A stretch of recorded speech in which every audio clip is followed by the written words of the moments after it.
KCC Live.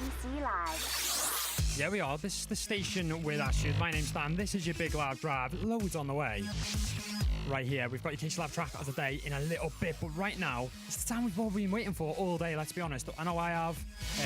So yesterday, I was kindly invited down to the Zanzibar in town to see Bronnie in her final performance of her Rejects tour, her hometown performance as well.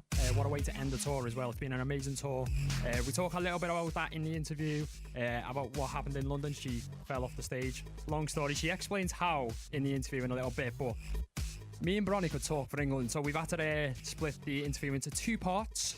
We're going to get a track in the middle, but yeah, it was amazing. It was an amazing day. I'm going to play you the interview in just a little minute, but I want to say a big thank you to Bronnie and her team for looking after me so well as well yesterday. So big thank you to them.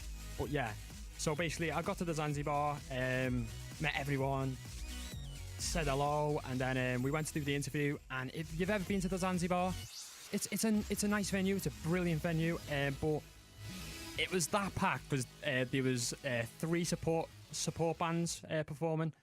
As well as Bronnie. It was quite a long gig, an amazing gig as well, and so everyone's equipment was everywhere and they weren't a spare room to do the interview, so it turned out me and Bronnie had to then go outside into the alleyway of the Zanzibar where the rubbish was and do the interview there, and credit to Bronnie for putting up with that. But this is where the interview starts. Me and Bronnie just talking there some rubbish, as you do, innit?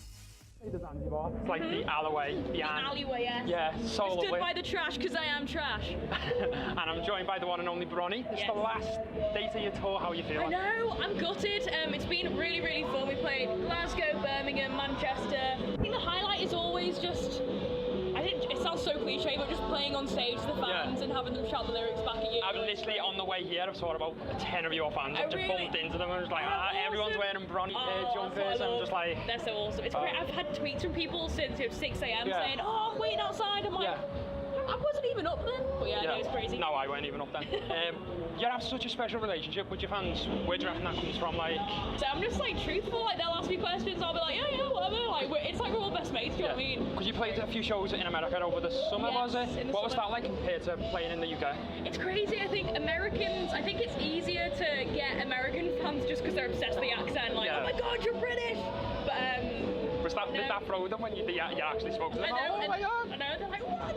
And then, but no, it's great. Like, the American fans are so lovely, and so are the English fans. So I have no favourites. I love them all. It's great. Yeah, it's fab. So let's talk a little bit about your EP. One of them's already had amazing success. Yes. It got to #1 in the pre-album chart.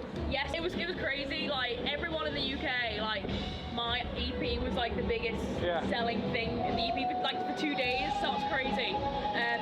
It's just literally all down to the fans. Like I say, it's their support and everything means a lot to me. So when it comes to making an EP, you've done a video I think on YouTube when you came to making the Social Rejects one. What's your process when you're making EPs? Has it changed with the second one? Or? Well, yeah, this EP it's definitely more me. It's more heavier because throughout the years I want to get heavier as I go on. Yeah. So it's got. Yeah, there's a lot of different type of songs. There's songs that you can cry to, songs that you can just be really angry to, just fun songs. A lot of difference really. So there's four songs, and I hope that people like them. You kind of get that feel just from when you put a sneppet of Runaway, I think it was, and everyone went absolutely crazy. That wasn't even meant to be on the EP. That was crazy. So because I was going to do an original, an acoustic version of one of the songs, and I was like, nah, I'll do 4 tracks. So when it comes to writing songs, it seems to me, because it's very I'll being on the radio, it's very rare I get to listen to an EP in full. With yours I did, with Social Rejects. Awesome. And it kind of comes across like writing music comes very easily to you. Is that the case? Or I've been writing songs, since I was 9 really, but since I was 16 I started, I was like, I'm going to do songwriting, sessions all the time.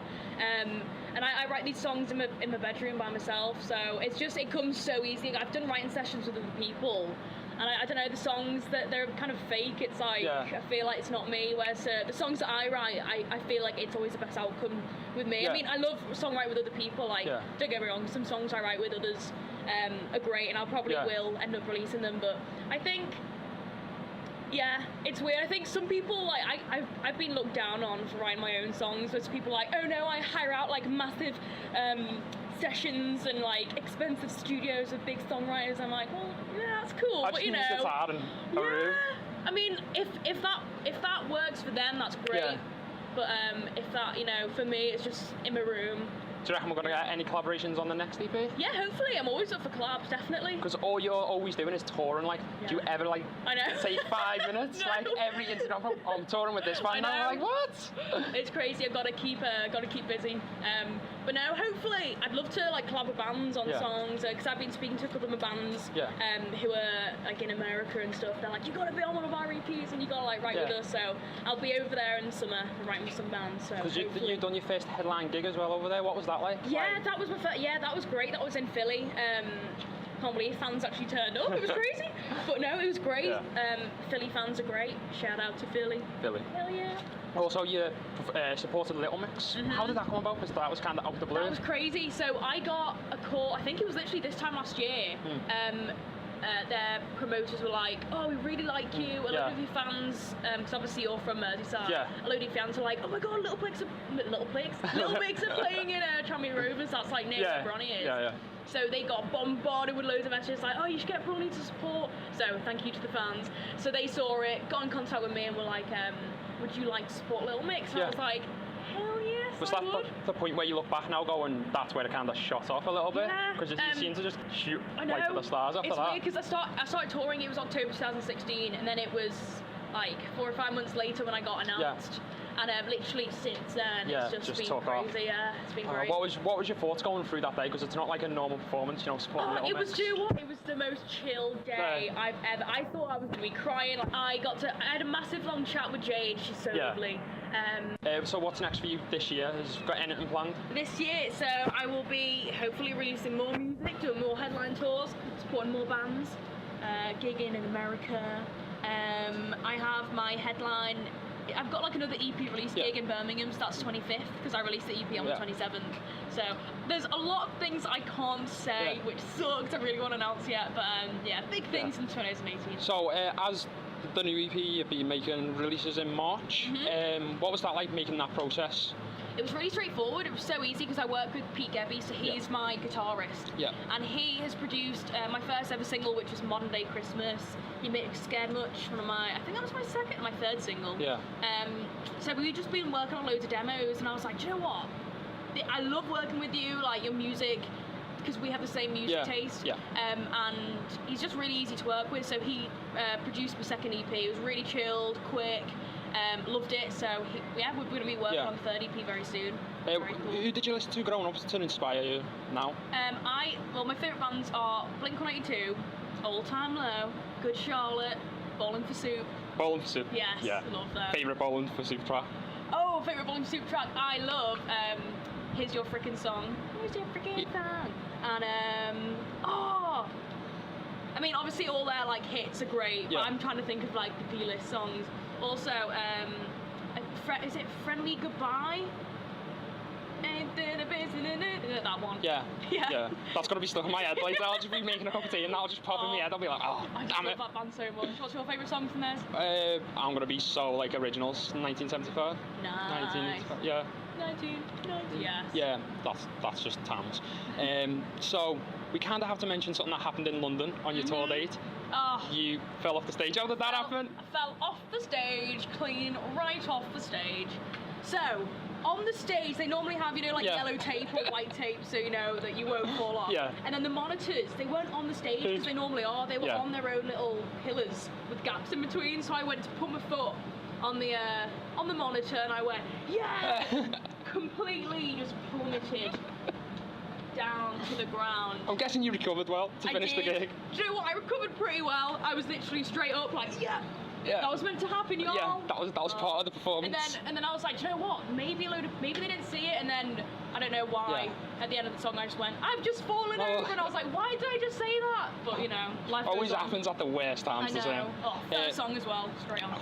What a way to start. I know. So one thing I need to ask you is, you're well known for doing your mashup of Teenage Dirtbag, Stacey's Mum, Where did that come about? Like, what made you think of putting them 2 tracks together? Well, it was my first ever gig, which was February 2015 in the garage in London. I was supporting Jamie Skinner, and I was thinking of like covers to do, because it's just me and my guitar, so I was like, oh, I didn't want to do just like Teenage Dirtbag or Stacey's Mum. I want to try and like mash it up. I came up within like 10 minutes, just thinking like, right, I'll do the verse of that and the chorus of that and da-da-da. Because they sink in so well as well. Yeah, similar chords, so pretty good, yeah. When I first heard that, I went a little bit crazy. I went, oh my god, this is amazing. Oh, also, I'm thinking of just like yelling it and like releasing it on Spotify, something fun. I think it'd be cool. I think you should. Yes. If you could sum up your fans in one word, what would it be? Cray cray. Because they are. Cray cray. Even though that's 2 words. Weird and wonderful. Weird and wonderful. 3 words. Could hyphenate it, possibly. Yes. So, you've got so many great songs. Do you have a favourite to perform? I love performing Get a Grip or Runaway. It's off my second EP, so hopefully you like them when they're live. I'm a little bit obsessed with Runaway. Oh, so awesome. Good, so good. So good. So good luck for the future. Thank you so much. And if people want to follow you on social media, how can they do that? It's Bronnie Music on everything. I'm pretty basic. That's me, Basic Bronnie. Oh, that could have been a username, Basic Bronnie. Damn. Oh well. You heard it here first. Yeah. Possibly could be that by the time this gets played. You know, exactly. So yeah, Bronnie Music on all my social medias. Bronnie Music on all my social medias.